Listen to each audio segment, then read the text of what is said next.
ನಮಸ್ಕಾರ. ಕೆಸೆಟ್ ಅಭ್ಯರ್ಥಿಗಳಿಗೆ ನಮ್ಮ ಚಾನಲ್ಗೆ ಸ್ವಾಗತ.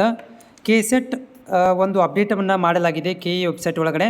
ಏನು ಅಪ್ಡೇಟ್ ಮಾಡಲಾಗಿದೆ ಅಂತಂದರೆ, ಈಗಾಗಲೇ ಯಾರೆಲ್ಲ ಒಂದು ಅಪ್ಲಿಕೇಶನ್ಸ್ಗಳನ್ನು ಹಾಕಿದರು, ಸೊ ಅಂಥ ಅಪ್ಲಿಕೇಶನ್ ಹಾಕಿರುವಂಥ ಅಭ್ಯರ್ಥಿಗಳಿಗೆ ಕೆಸೆಟ್ ವತಿಯಿಂದ ಡಾಕ್ಯುಮೆಂಟ್ ವೆರಿಫಿಕೇಷನ್ ಆಗದೇ ಇರುವಂಥವ್ರು ಕೆಸೆಟ್ಗೆ 2023ರಲ್ಲಿ ಮೂಲ ದಾಖಲಾತಿ ಪರಿಶೀಲನೆ ಮಾಡಿಕೊಳ್ಳುವ ಕುರಿತು ಒಂದು ಆದೇಶವನ್ನು ಹೊರಡಿಸಲಾಗಿದೆ.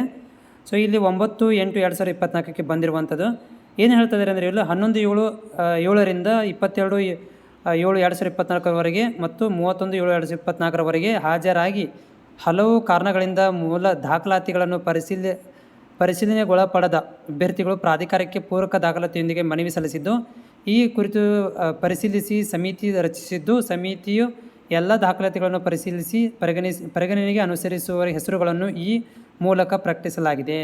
17/8/2024 ಬೆಳಗ್ಗೆ 10 ಗಂಟೆಗೆ ದಾಖಲಾತಿ ಪರಿಶೀಲನೆಗೆ ಎಲ್ಲ ದಾಖಲೆಯೊಂದಿಗೆ ಹಾಜರಾಗುವಂತೆ ತಿಳಿಸಿದೆ. ಈ ಹಿಂದೆ ಕಾರಣಾಂತರಗಳಿಂದ ದಾಖಲೆ ಪರಿಶೀಲನೆ ಹಾಜರಾಗದವರು ಸಹ ದಾಖಲೆ ಪರಿಶೀಲನೆ ಹಾಜರಾಗುವಂತೆ ತಿಳಿಸಿದೆ. ಸೊ ಏನಂದರೆ, ದಾಖಲಾತಿ ಪರಿಶೀಲನೆಗೆ ಪೂರ್ಣಗೊಂಡು ಕೆಸೆಟ್ ಪ್ರಮಾಣ ಪತ್ರವನ್ನು ಪಡೆದಿರುವ ಅಭ್ಯರ್ಥಿಗಳು ಮೇಲ್ಕಂಡ ದಿನಾಂಕದಂದು ಖುದ್ದು ಹಾಜರಾಗಿ ಪಡೆಯಬಹುದಾಗಿದೆ. ಅಂದರೆ ಇಲ್ಲಿ ಹೋದ ವರ್ಷ 2023ರಲ್ಲಿ ಏನೊಂದು ಕೆಸೆಟ್ನ ಎಕ್ಸಾಮ್ ಬರೀತಾರೆ, ಡಾಕ್ಯುಮೆಂಟ್ ವೆರಿಫಿಕೇಷನ್ ಆಗಿರಲಿಲ್ಲ.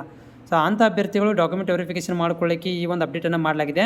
ಇವ್ರುಗಳು ಏನು ಮಾಡಬೇಕು, 17ನೇ ತಾರೀಕಿಗೆ ಹೋಗಿ ಡಾಕ್ಯುಮೆಂಟ್ ವೆರಿಫಿಕೇಷನ್ ಮಾಡಿಕೊಂಡು ಈ ಲಿಸ್ಟಲ್ಲಿರೋರು ಹೋಗಿ ತಮ್ಮ ಒಂದು ಸರ್ಟಿಫಿಕೇಟನ್ನು ಪಡ್ಕೊಳ್ಬೋದು ಅಂತ ಇವರು ಕೊಟ್ಟಿದ್ದಾರೆ.